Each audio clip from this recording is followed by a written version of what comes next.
Hello students, कैसे हो सभी। आई होप सब अच्छे होंगे, मस्त मस्त होंगे।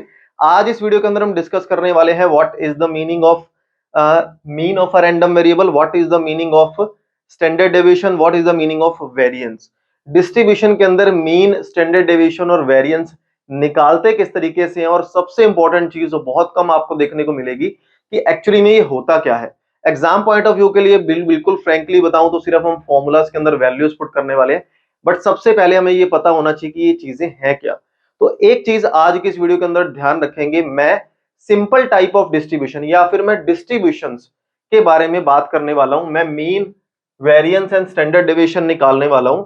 डिस्ट्रीब्यूशंस अगर हमें दिया हुआ है, फॉर एग्जांपल हमारे पास एक्स आया और पी आया, जैसे हमने लास्ट लेक्चर के अंदर बात की, बट जितने भी डिफरेंट टाइप ऑफ डिस्ट्रीब्यूशंस हैं, बाइनोमियल डिस्ट्रीब्यूशन हो गया, पॉइजन हो गया, एक्सपोनेंशियल हो गया, डिफरेंट टाइप ऑफ डिस्ट्रीब्यूशन जो हम करने वाले हैं, उनमें अलग अलग मीन और वेरिएंस और स्टैंडर्ड डेविएशन के डायरेक्ट फॉर्मूलाज हम क्या लगाने वाले हैं उनके बारे में भी बात करेंगे। तो वेलकम टू गेट स्मैशर्स, मेरा नाम है अंकित अरोड़ा। बिना किसी देरी के शुरू करते हैं। सबसे पहले ये समझते हैं कि एक्चुअली में ये मीन है क्या। मीन देखो सिंपल सा लॉजिक है, हम छोटी क्लासेस से पढ़ते आ रहे हैं कि average is known as the mean, average is known as the mean. Now for the distribution what is the value of mean. Mean क्या चीज दिखा रहा है वो मेन इंपॉर्टेंट बात कर रहा है। देखो कैसे कह रहा है कि मान लो अगर आपके पास फॉर एग्जाम्पल आई ऑब्जर्वेशन है, आई इन द सेंस कि मेरे पास पहला ऑब्जर्वेशन, अब यहां पे मैं एक्स किसको शो कर रहा हूं, ऑब्जर्वेशन नहीं, रैंडम वेरिएबल को शो कर रहा हूं। ये मेरा पहला रैंडम वेरिएबल है, ये मान लो x2 मेरा दूसरा रैंडम वेरिएबल है, ये x3 मेरा तीसरा रैंडम वेरिएबल है, और ऐसा चलता जा रहा है अप टू xn, चलता ही जा रहा है। ये इससे रिलेटेड इसकी प्रोबेबिलिटी है, x2 से रिलेटेड इसकी प्रोबेबिलिटी है, x3 से रिलेटेड इसकी प्रोबेबिलिटी है, और pn तक। और जहां पे ये सारे प्रोबेबिलिटीज को मैं किससे शो कर रहा हूं, pi से। ये चीज क्लियर हुई। मेरे कहने का मतलब है ये सारा x1 से लेके xn रैंडम वेरिएबल को शो कर रहा है, और ये प्रोबेबिलिटी इन द सेंस कि अगर for example coin is tossed and दो कॉइन टॉस किए जा रहे हैं, ठीक है, हमें टेल के बारे में डिस्ट्रीब्यूशन बनाना है, तो नंबर ऑफ द टेल 0 हो सकते हैं, 1 हो सकते हैं, 2 हो सकते हैं, और उनसे रिलेटेड उनकी प्रोबेबिलिटी। ये हमने लास्ट लेक्चर के अंदर बात की, लाइव क्लास के अंदर भी। तो अब ऐसा कुछ डिस्ट्रीब्यूशन दिया हुआ है, सबसे पहले हम पढ़ेंगे कि what is the meaning of mean, और हम मीन निकालते किस तरीके से। एक चीज हमेशा से ध्यान रखना, यहां पे मीन को इससे शो किया जाएगा, म्यू से शो किया जाएगा। अब मीन दो तरह से होता है, एक सैंपल का मीन होता है, एक पूरे डिस्ट्रीब्यूशन का मीन होता है। मैं आपको डिस्ट्रीब्यूशन के मीन की बात कर रहा हूं। मैं बार बार एक ही चीज हाईलाइट करूंगा, आपको लगेगा कि सर क्या आपने सारे मीन और स्टैंडर्ड डेविएशन और वेरिएंस के फॉर्मूला बता दिए। नहीं, मैं डिस्ट्रीब्यूशन के बारे में बात कर रहा हूं, different type of distribution, continuous random variable, discrete random variable के जितने भी टाइप्स हैं जो मैं नेक्स्ट वीडियो में बताने वाला हूं, उनके बारे में मैं डिफरेंट फॉर्मूलाज भी बता के जाऊंगा हर एक उस पर्टिकुलर लेक्चर के अंदर। मीन होता क्या है, किसी भी एवरेज को निकालना हम हमेशा क्या बोलते हैं, मीन बोलते हैं।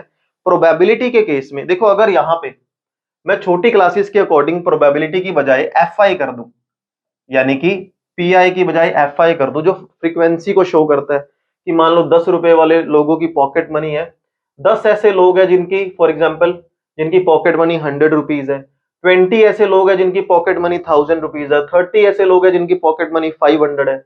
तो ये एफ आई बोला जाता है नंबर ऑफ ऑब्जर्वेशन, और एक्स आई बोला जाता है आपका क्लास मार्क्स, जिसको हम कैसे मीन निकालने की कोशिश करते थे वहां पे। अगर मैं उस फॉर्मूले की बात करूं तो summation of F I x I divide by में समेशन ऑफ एफ आई। अरे ऐसे ही करते थे ना। मान लो 10 लोग ऐसे हैं जिनकी पॉकेट मनी 5 रुपीज है, तो टोटल अमाउंट कितनी हो गई, 50, 50 रुपए दे दिए। 5 ऐसे लोग हैं, यहां पे कितना मैंने बोला, ध्यान से सुनना, इस एग्जाम्पल से इजिली कर रहा हूं मैं। 10 ऐसे लोग हैं जिनकी पॉकेट मनी 5 रुपए है, 20 ऐसे पर्सन है जिनकी पॉकेट मनी 10 है, तो यहां अमाउंट कितनी हो गई, 200, प्लस फिर से 10 ऐसे लोग हैं जिनकी पॉकेट मनी 20 रुपीज है, फिर अमाउंट कितनी हो गई, 200। तो अगर हमें कोई कहता है कि एवरेज पॉकेट मनी निकालो, हम क्या करते हैं, एफ आई एक्स आई का समेशन, वही तो मैं कर रहा हूं, F I x I, F I x I, F I x I का समेशन ऐड कर रहा हूं, डिवाइड बाय में total number of observation, that means 40, कि कितने लोग हैं, is known as the mean, यानी कि 450 divide by 40 that is equal to 4 1 जा 4, 4 1 जा 4 और 1 0, नियर अबाउट 11.2। और हम क्या कहते थे कि नियर अबाउट जो पॉकेट मनी आ गई, एवरेज पॉकेट मनी आ गई 11.2 आ गई। सेम चीज हम प्रोबेबिलिटी के केस में भी करेंगे। प्रोबेबिलिटी में हम लोग क्या करने वाले हैं, अब फ्रीक्वेंसी की बजाय हमें क्या गिवन है, इनकी प्रोबेबिलिटी गिवन है तो मीन ही निकालना है। तो प्रोबेबिलिटी के केस में हम लोग क्या करेंगे, summation of P I x I divide by में समेशन ऑफ पी आई। मैंने क्या किया, जो भी मुझे डिस्ट्रीब्यूशन गिवन था, जो भी मुझे डाटा गिवन था, मैंने उसी के अकॉर्डिंग इसको चला दिया, यानी कि पी आई पुट कर दिया। अब हम ये सब जानते हैं कि ये जो पी आई की वैल्यू है, पी आई का जो समेशन है वो कितना होता है, 1 ही होता है ना। अगर मैं सारी प्रोबेबिलिटीज का सम कर दूं, एक एक्सपेरिमेंट से जुड़े हुए सारी प्रोबेबिलिटी का सम कर दूं, वो तो 1 ही होगा। तो यही तो फॉर्मूला बच गया, जहां पे आई कौन है, आई 1 से लेके एन है, यानी कि नंबर ऑफ आपके पास रैंडम वेरिएबल तो कितने भी हो सकते हैं। तो ये चीज हमें मीन शो कर रहा है, ये हमारे को क्या शो कर रहा है, मीन। निकालना कैसे है वो मैं एक डिफरेंट टाइप ऑफ क्वेश्चन से सारे के सारी चीजें आपको समझाऊंगा। तो आई होप आपको मीन समझ आया होगा। अब समझते हैं कि what is the meaning of variance. Variance को समझने के लिए कि एक्चुअली में ये वेरिएंस वर्ड बना कैसे, वेरिएंस होता क्या है, फॉर्मूला तो देखो सिंपल सा है कि मैं आपको फॉर्मूला लिख के दिखा दूंगा कि ये क्वेश्चन बनाने हैं, वो तो बन जाएंगे ना। वेरिएंस क्या होता है, वेरिएंस कहता है कि आपका जो डिस्ट्रीब्यूशन है वो कितना फैला हुआ है, कितना स्प्रेड कर रहा है, कितना उसके अंदर फैलाव है। जैसे जैसे एक छोटे से एग्जांपल से मैं बताता हूं वेरिएंस। मान लो मैंने बोला एक नंबर है मेरे पास 29 और एक नंबर है 1, और यहां मैंने बोला एक नंबर है मेरे पास 20 और एक नंबर है मेरे पास 10। मैं इस एग्जांपल से समझाता हूं, अच्छे से क्लियर होगा, फिर इसको ग्राफिकली रिप्रेजेंट करते हैं। मान लो ये ए है और ये बी है। मैं आपको बोलूं एक बच्चे के टेस्ट हुए, पहले उसके टेस्ट में, एक टेस्ट में 29 मार्क्स आए, दूसरे में 1 मार्क आए, और बी जो बच्चा है उसके 20 मार्क्स आए, उसके 10 मार्क्स आए। छोटा सा सैंपल क्रिएट कर रहा हूं मैं। तो हम ये बताना चाहते हैं कि किस बच्चे की जो एवरेज है, यानी कि एवरेज स्कोर है, वो ज्यादा है, यानी कि कौन बच्चा अच्छे से मार्क्स को कवर अप कर रहा है in the form of average. तो एवरेज कैसे निकलती है, दोनों को ऐड कर दो, डिवाइड बाय 2, दैट इज 15। दोनों को ऐड कर दो, डिवाइड बाय 2, दैट इज 15। अरे ये देखने को क्या मिला कि यहां से भी मेरे पास एवरेज वैल्यू या मीन वैल्यू 15 आई, यहां से भी एवरेज वैल्यू या मीन वैल्यू 15 आई। इसका मतलब ये है कि ये बच्चे जो है एक ही लेवल पे टाई करते हैं, लाई करते हैं, नहीं। ये मीन निकालने का अच्छा प्रोसेस, या आप कह सकते हो यहां ये जो मीन आया है ये गुड मीन में काउंट नहीं हो रहा है। गुड मीन मतलब अच्छी एवरेज में काउंट नहीं हो रहा है। जैसे अगर आप ध्यान से देखोगे कि ये जो मीन है ये अपनी ऑब्जर्वेशन से बहुत ही ज्यादा दूर बैठा है ना, बहुत ज्यादा दूर बैठा है। कि 29 से भी 14 दूर है, 1 से भी 14 दूर है, कितना दूर दूर का गैप है। लेकिन जब मैं यहां देखता हूं ये मीन वैल्यू अपनी ऑब्जर्वेशन से पास पास बैठा है, बिल्कुल नियर अबाउट है, यानी कि लोअर स्प्रेड है। समझ रहे हो, वर्ड का मीनिंग समझना है आपने, यानी कि क्या है, लोअर स्प्रेड है। ये स्प्रेड को शो करने के लिए कुछ तो टर्म लगानी चाहिए थी ना। एक रेक्टेंगल की डायमेंशन निकालने के लिए लेंथ ब्रेथ यूज होती है, किसी पैरेललोग्राम का एरिया निकालने के लिए हम बेस हाइट का यूज करते हैं। कोई तो डायमेंशन चाहिए ना जो वेरिएशंस को दिखा पाए, जो डिस्ट्रीब्यूशन को दिखा पाए, जो फैलाव को दिखा पाए कि कितना ग्राफ फैला हुआ है, कितना वो अपने डाटा से दूर बैठा है, फैलता जा रहा है। वो फैलाव को क्या बोलते हैं, that is known as the variance. अगर यही चीज मैं आपको बोल देता कि वेरिएशन कितना हो रहा है आपके डाटा में, दैट इज वेरिएंस, तो समझ ही ना आता। ये एग्जांपल से आपको क्लियर हुआ होगा। मैंने यहाँ पे क्या बोला, ये कौन नहीं है, ये गुड मीन नहीं है। तो इसको क्या बोला जाएगा, अब इस फैलाव को नापने का क्या तरीका है, कैसे नापा जाए डिस्ट्रीब्यूशंस के अंदर, उस नापने की यानी कि उस पैरामीटर को हम लोग क्या बोलते हैं, वेरिएंस बोलते हैं। क्लियर हुआ कि नहीं हुआ, मजेदार टॉपिक है। अब वेरिएंस की चलो बात हो ही गई है, स्टैंडर्ड डेविएशन की भी बात होनी चाहिए। वेरिएंस को मैं एक और तरीके से आपको एक्सप्लेन करता हूं। जैसे यहां ग्राफ बनाते हैं, मैं एक बेल कर्व बना रहा हूं और इस बेल कर्व का जो मैं यूज है वो हमारे नॉर्मल डिस्ट्रीब्यूशन में भी करने वाला हूं। तो एक बार समझते हैं, ये कर्व है मेरे पास, यहां पे क्या दिखा रहा है, यहां पे दिखा रहा है वो इसकी मीन वैल्यू, यहां पे क्या दिखा रहा है, ये इसकी मीन वैल्यू दिखा रहा है। यहां पे इसको थोड़ा सा ग्राफ को इजी करते हैं, ये मीन वैल्यू शो कर रहा है, ठीक है। जैसे एक, चलो एक एग्जांपल से भी मैं समझाऊंगा और अच्छे से क्लियर होगा। ये क्या शो कर रहा है, ये इसकी मीन वैल्यू को शो कर रहा है।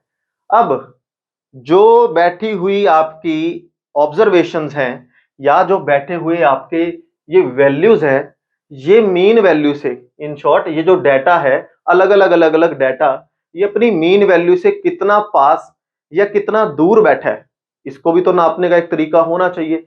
ये तो मैंने वेरिएंस शो कर दिया कि कितना स्प्रेड हो रहा है।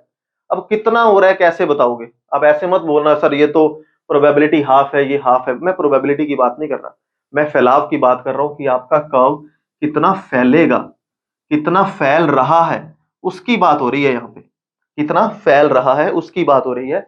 अब देखो मीन यहां पे मान लो मैंने बीच में रख दिया,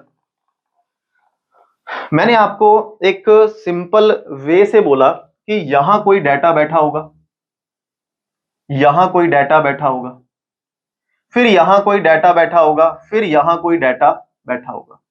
मतलब ये मेरे पास डाटाज है, ये स्टैंडर्ड डेविएशन से दूर जाता जा रहा है इस तरफ, और ये दूर जाता जा रहा है इस तरफ, ये कम होता जा रहा है और वो बढ़ता जा रहा है, ठीक है, नेगेटिव पॉजिटिव लगा लो। अब इस वेरिएशन को क्या बोलते हैं, वेरिएंस। और ये जो गैप है ना, this is known as the standard deviation, this is known as the standard deviation.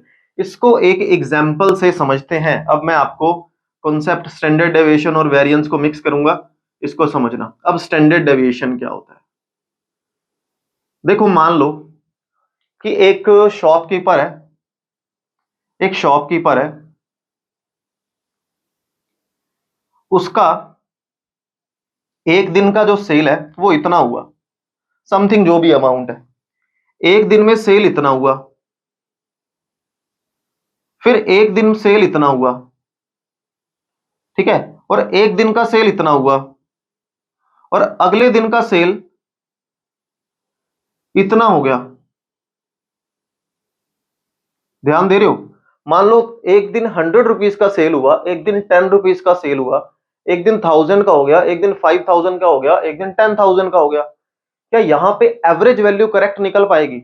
नहीं निकल पाएगी। तो ये जो आपस में अपने डाटा की एंट्रीज हो रही हैं, एक से दूसरे में वो जंप कर रहा है, इसको भी तो नापने का कोई तरीका होना चाहिए। ये तो आपने वेरिएशन शो कर दी इसके अंदर कि डाटा बड़ा फैल रहा है यार, कभी छोटा कभी बड़ा, कभी छोटा कभी बड़ा। इनके बीच में भी तो वेरिएशन, यानी कि इनको गैप को नापने का, एक एंट्री से दूसरी एंट्री में कितना जंप है, कौन कितना पीछे है, कौन कितना आगे है, कुछ तो हमारे पास मापने का तरीका होना चाहिए। That is known as the standard deviation. इस गैप को क्या बोला जाता है? एक स्टैंडर्ड डेविएशन बोला जाता है। इसको मैं एक एग्जांपल से क्लियर करूंगा।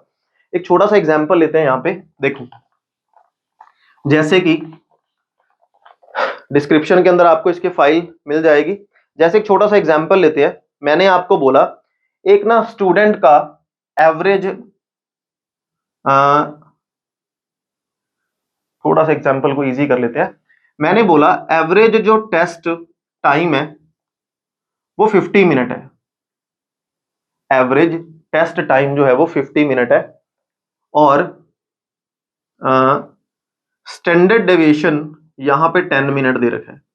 तो अब इस 10 मिनट का मीनिंग क्या है और इससे हम क्या निकाल सकते हैं उसके बारे में बात करते हैं। देखो जैसे अब यहां पे स्टैंडर्ड डेविएशन का एक चीज मैं आपको यहां एक्सप्लेन कर दूं। ये अगर आपकी मीन वैल्यू को शो कर रहा है ना, ये अगर आपकी मीन वैल्यू को शो कर रहा है, तो यहां से लेके यहां तक जो आपका एरिया है, समझ रहे हो, यहां से लेके यहां तक का जो आपका एरिया है, ये इस पूरे 100% एरिया का 68% कवर करता है इन ऑल केसेस।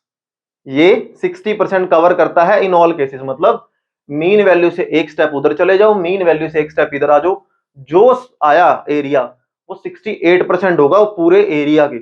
ऐसे ही अगर मैं थोड़ा सा, यानी कि स्टैंडर्ड डेविएशन एक की बजाय दो आगे बढ़ जाऊं और इधर 2 आगे बढ़ जाऊं तो ये अब मैं जो रेड कलर से एरिया शो कर रहा हूं, ये एरिया कितना होगा, ये रेड एरिया हमारे पास होगा 95% of the total area cover कर जाएगा। ऐसे ही नेक्स्ट जो स्टैंडर्ड डेविएशन आएगा, और दूर चले जाओ, अब ये जो नेक्स्ट आएगा ये इस पूरे एरिया का 99.7% कवर कर जाता है।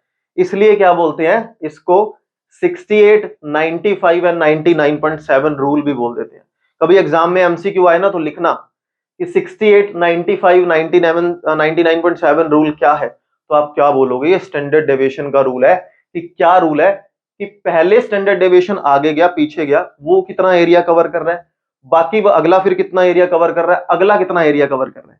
तो ये क्या रूल आ जाएगा 68%, 95 और 99.7। अब ये तो चलो मैंने आपको एक छोटा सा डाटा बताया, और डायरेक्ट अगर क्वेश्चन पूछा जाए तो ठीक है, अदरवाइज हमारे न्यूमेरिकल में इसका कोई काम नहीं है। न्यूमेरिकल में उसका काम करेंगे। देखो कैसे, मान लो मैंने बोला एवरेज टेस्ट टाइम 50 मिनट्स है, स्टैंडर्ड डेविएशन हमारा 10 मिनट्स है। आपको ऐसे बोले कि 40 मिनट से 40 मिनट से पहले पहले इस क्वेश्चन को थोड़ा इजी करने का, 1 मिनट, इस क्वेश्चन को थोड़ा सा इजी करते हैं। परसेंटेज, हम इसमें नंबर्स की बजाय परसेंटेज निकालें तो ज्यादा इजी हो जाएगा। देखो इसकी परसेंटेज निकालते हैं, यहां हम परसेंटेज के बारे में बात कर रहे हैं ना, हम इसकी परसेंटेज के बारे में बात करते हैं।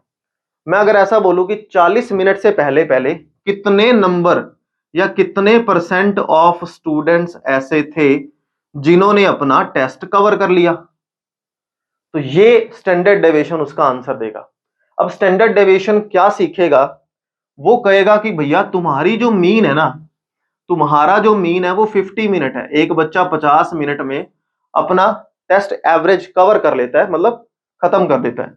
स्टैंडर्ड डेविएशन 10 मिनट है, यानी कि इधर चले तो कितना हो गया 40, और इधर चले तो कितना हो गया 60, इधर चले तो कितना हो गया 30, और इधर चले तो कितना हो गया 70। बढ़ता जा रहा है ना, इधर चले तो 80, इधर चले तो 20। अब ये कहता है कि अगर एवरेज टेस्ट टाइम 50 मिनट है, हमें चाहिए कि 10 मिनट से पहले पहले, या इसको थोड़ा सा 40 मिनट से पहले पहले कितने परसेंट ऑफ स्टूडेंट्स हमारा जो है वो टेस्ट कवर कर जाएंगे 40 मिनट से पहले पहले। मतलब इस वाले पोर्शन के अंदर यहां से लेके यहां तक, यानी कि ये वाले जो बच्चे हैं, ये इस पूरा total number of the students के कितने परसेंट है, यानी कि एरिया ये कितना परसेंटेज में है। अगर ये टोटल 100 है तो यहां पे स्टैंडर्ड डेविएशन काम आएगा। कैसे, वो कहेगा कि ये टोटल एरिया कितना है 100% है, ये टोटल एरिया कितना है 100% है। 10 मिनट ने क्या दिखाया, गैप दिखाया, स्टैंडर्ड डेविएशन ने गैप दिखाया, माइनस हमें क्या चाहिए 40 मिनट से इधर इधर वाले। तो मैं इसमें क्या करूं, 40 मिनट से इधर इधर वाले बच्चे कितने परसेंट है, ये तो 100% टोटल बच्चे हो गए ना, कितने परसेंट इधर वाले ध्यान दो, 40 मिनट से पहले पहले यहां पे कितने कवर हो जाएंगे। ये जो एरिया है यहां पे, ये वाला जो एरिया यहां पे मैंने आपको ये क्या शो किया, ये कितना है 68% है। तो अगर मैं यहां पर इनको भी कवर कर लूं, यानी कि बस इसको कवर ना करूं, बीच वाले को, इन सबको कवर कर लूं, तो कितना होगा, ये वाला एरिया कितना था 68%। तो आंसर मेरे पास कितना आ गया 10 माइनस 8 दैट इज 2, 32% आ गया। तो वो कहता है 32% ऐसे बच्चे हैं, गलत आंसर। 32% ऐसे बच्चे हैं जो इधर बैठे होंगे और इधर बैठे होंगे, डिवाइड बाय में 2 कर दो, क्योंकि हमें हाफ इसका चाहिए, हाफ इधर बैठा है हाफ इधर बैठा है, तो this is known as the 16%। तो इस यहां पे क्या निकाला हमने, 16% ऐसे बच्चे होंगे जो कि 40 मिनट से पहले पहले अपना टेस्ट कंप्लीट कर रहे हैं। यहां पे हमें डाटा क्यों क्या काम आया, यहां पे स्टैंडर्ड डेविएशन काम आया। और एक सिंपल बात बोलूं, जब बहुत बड़े डिस्ट्रीब्यूशंस की बात की जाती है तब एंट्रीज के बीच में जो गैप, यानी कि एक एक स्टैंडर्ड डेविएशन है ना, वो बहुत बड़ी वैल्यू लेके जाता है। ये तो मैंने आज आपको समझाया कि what is the meaning of mean, average निकालना simple. What is the meaning of variation, variation कितना स्प्रेड हो रहा है उसको मापने का तरीका। What is the meaning of standard deviation, एक एंट्री से, सिंपल लैंग्वेज में समझ लो, एक एंट्री से दूसरी entry, this is known as the one standard deviation. ठीक है ना, इसकी एक यूनिट डिफाइन कर दी। क्लियर? तो आई होप आपको टॉपिक जो है वो अच्छे से क्लियर हुआ होगा। अब बात करते हैं, ये तो हुआ टॉपिक, अब बात करते हैं कि क्वेश्चन कैसे आने वाले हैं, क्या फॉर्मूलाज हम लगाने वाले हैं simple exam point of view से। ये जो मैंने डाटा बताया ये सारा नॉलेज के लिए था, ये सारा एग्जाम पॉइंट ऑफ व्यू के कॉन्सेप्ट के लिए था, न्यूमेरिकल्स के लिए नहीं। अब चलते हैं न्यूमेरिकल की तरफ कि एक्चुअली में न्यूमेरिकल आएंगे कैसे, समझते हैं। देखो 3 फॉर्मूलाज यहां पे लिख के जाऊंगा मैं, उन तीनों फॉर्मूला से ही आपके सारे के सारे क्वेश्चन बनने वाले हैं, ठीक है। ज्यादा जो है वो कॉम्प्लिकेशंस डायरेक्ट रैंडम वेरिएबल से मीन, वेरिएंस और स्टैंडर्ड डेविएशन में नहीं होगी। अब देखो, अब वो 3 फॉर्मूलाज कौन कौन से हैं वो कहता है, एक सिंपल एग्जांपल उठाते हैं। कहता है मीन, वेरिएंस और स्टैंडर्ड डेविएशन, ये तीनों निकाल के दिखाओ। When 3 coins are tossed, 3 coins are tossed and x, where x is the random variable, is showing the number of tails, is showing the number of tails। तो ये तो अभी हम यहां पे करते हैं फॉर्मूला। सबसे पहले मीन निकालने का फॉर्मूला। मीन क्या बोलता है कि summation of P I x i is equal to the mean, where i is equal to 1 और n से रख लेके। अब मैं बार बार बोलूंगा, मैं यहाँ डिस्क्रीट रैंडम वेरिएबल की बात कर रहा हूं जहां पे डाटा मेरा काउंटेबल है।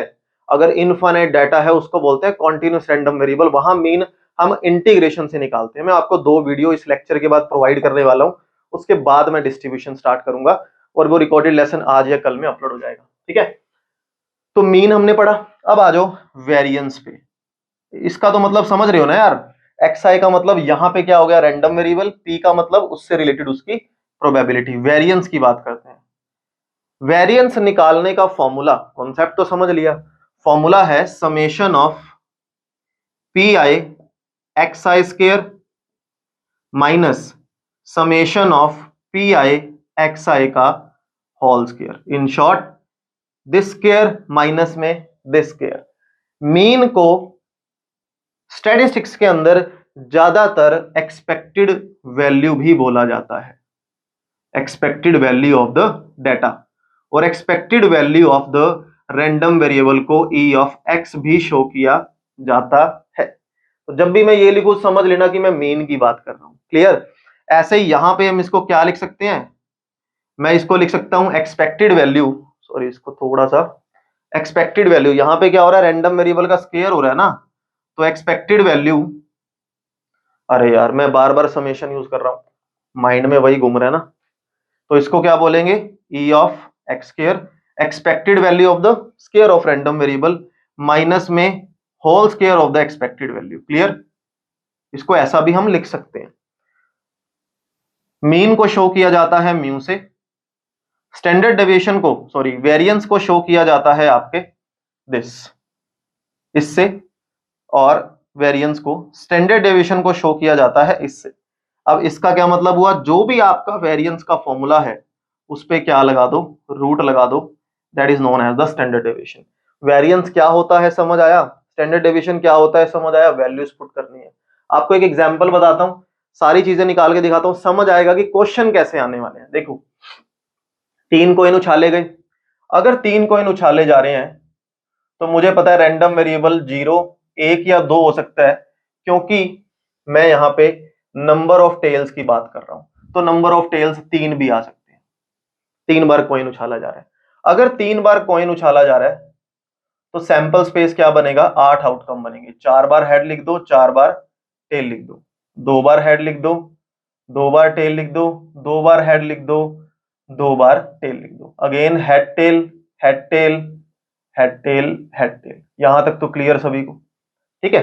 अगर मैं बोलूं कि मैं टेल की बात कर रहा हूं, टेल एक बार भी नहीं आ रहा, इसका मतलब टेल अगर एक बार भी नहीं आ रहा तो एक ही केस है, 1/8 आंसर। अगर टेल एक बार आ रहा है तो 1 2 3, 3 बार ऐसा हो रहा है ना, 1 2 3, तो 3/8। टेल अगर 2 बार आ रहा है, 1 2 3, 3 ही बार ऐसा हो रहा है, 3/8। और अगर टेल 3 बार आ रहा है तो एक ही केस ऐसा हो रहा है। चेक करना हो तो सभी को ऐड कर लो, 1 + 3 + 3 + 1 4 + 4 8/8 यानी कि 1 आंसर आ रहा है, करेक्ट है। अब अगर हमें मीन निकालना है तो मीन कहता है summation of P I x I कर दो। डाटा तो इस तरीके से गिवन होगा, उससे तुम डिस्ट्रीब्यूशन फटाफट निकाल लेना। रफ में मीन वैल्यू निकालना है, इन दोनों की मल्टीप्लाई 0, इन दोनों की मल्टीप्लाई 3/8, इन दोनों की मल्टीप्लाई 6/8 और इन दोनों की मल्टीप्लाई 3/8। तो ये यही तो बोल रहा है, प्रोबेबिलिटी को रैंडम वेरिएबल से मल्टीप्लाई करो और उनको ऐड कर दो। कर दिया तो 6 3 9 और 3 12/8 यानी कि 2 4 जा 2 6 जा 2 3 जा 2 2 जा यानी कि 1.5 इसका मीन आ गया, मीन वैल्यू निकल गई। अब अगर वो बोलता है वेरिएंस निकालो, वेरिएंस के लिए हमें क्या क्या चाहिए, एक्स आई का स्क्वायर भी तो चाहिए ना यार। तो एक्स का स्क्वायर क्या होगा, 0 square 1 square 2 square 3 square. Clear. अब हमें इसके लिए वेरिएंस निकालने के लिए पी आई एक्स आई का स्क्वायर का समेशन चाहिए। P I x I square ये मानिए किसका 0 + 3/8 + 12/8 + 9/8 और माइनस में वो क्या कह रहा है, जो भी आपने मीन वैल्यू निकाली है पी आई एक्स आई उसका होल स्क्वायर कर दो। तो 3/2 का होल स्क्वायर कर दो, तो ये कितना आ गया यहाँ पे 12 + 3 15 + 9 दैट इज 24। तो 24/8 माइनस में 9/2 का स्क्वायर हो गया 4। इसको भी 2 के टेबल पे कट कर देते हैं, 2 4 जा 2 12 जा 12 - 9 कितना आ गया 3। तो 3/4 इज द करेक्ट आंसर। तो ये क्या शो कर रहा है, ये वेरिएंस होकर शो कर रहा है, ये स्प्रेड शो कर रहा है। वेरिएंस के बाद अगर वो हमसे डिमांड करे स्टैंडर्ड डेविएशन की तो रूट लगा दो 3/4। तो आंसर कितना आया √3/2 विच इज 1.73 3 में 2। तो जो भी आंसर आए that will be the required answer. I hope अच्छे से क्लियर हुआ। तो आज हमने बात करी कि what is the meaning of mean, variance and standard deviation, meaning and what are the formulas जो हम अप्लाई करने वाले हैं हमारे क्वेश्चंस के अंदर। अब मीन, वेरिएंस और स्टैंडर्ड डेविएशन के बारे में बात करने के बाद मैं आपको डीआरवी सीआरवी समझाऊंगा। उसके बाद मैं इंटीग्रेशन के कुछ बेसिक रूल्स बताऊंगा जो हमारे पास कॉन्टिन्यूस रैंडम वेरिएबल में काम आने वाले हैं। एज अ रिकॉर्डेड लेक्चर आपको मिलेगा। तो मिलते हैं लाइव क्लास के अंदर। आई होप आप सभी को क्वेश्चंस और टॉपिक जो है वो अच्छे से क्लियर हुआ होगा। जिसने पहले से पढ़ रखा है कुछ ना कुछ अगर सीखने को आपको मिला है, और जिसने पहली बार ये टॉपिक देखे अगर आपको डेफिनेटली समझ आया है तो वीडियो को लाइक और शेयर करेंगे। मिलते हैं अगली वीडियो के अंदर। Have a good day to all of you. Bye bye bye.